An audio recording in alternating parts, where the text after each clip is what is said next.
ताज्या बातम्यांसाठी महान करेला सबस्क्राइब करा आणि बेल आयकॉनला क्लिक करा। तारदाळ हातकणंगले रस्त्यावर भीषण अपघात, 4 जखमी। हातकणंगले तालुक्यातील तारदाळ हातकणंगले रोडवर शनिवारी दुपारी मालवाहतूक टेम्पो आणि कारचा भीषण अपघात झाला। या अपघातात कारमधील 4 प्रवासी गंभीर जखमी झाले असून त्यांना तात्काळ उपचारासाठी खासगी रुग्णालयात दाखल करण्यात आलं। मिळालेल्या माहितीनुसार संतोष वाणी राहणार तारदाळ हे आपल्या कुटुंबियांसह टोयोटा कंपनीची क्रमांक MH51AA 9277 कार घेऊन हातकणंगलेच्या दिशेने जात होते। शेडशाळे मळ्यानजीक वळणावर समोरून भरधाव वेगाने येणाऱ्या सौरभ कोले राहणार दुधगाव यांच्या माल वाहतूक टेम्पोने क्रमांक MH10CR 4979 कारला जोरदार धडक दिली।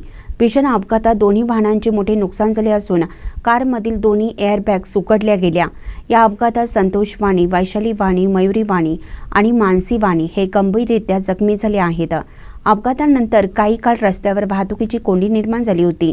स्थानिक नागरिकांनी तत्परतेने मदत करत जखमींना बाहेर काढून रुग्णालयात हलवलं। दरम्यान टेम्पो चालक सौरभ कोले हा मद्यधुंद अवस्थेत वाहन चालवत असल्याचा आरोप नागरिकांनी केला असून अशा निष्काळजी चालकावर कठोर कारवाई करण्याची मागणी स्थानिकांकडून होत आहे।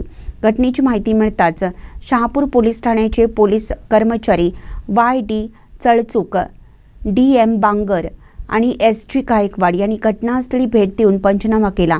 सदर ठिकाणी वारंवार अपघात घडत असल्याने सार्वजनिक बांधकाम विभागाने त्वरित लक्ष देऊन दिशाफलक व गतिरोधक बसवावेत, तसेच सुसाट वाहन चालकांवर उपप्रादेशिक परिवहन विभागाने लक्ष ठेवावे अशी मागणी स्थानिक नागरिकांनी केली।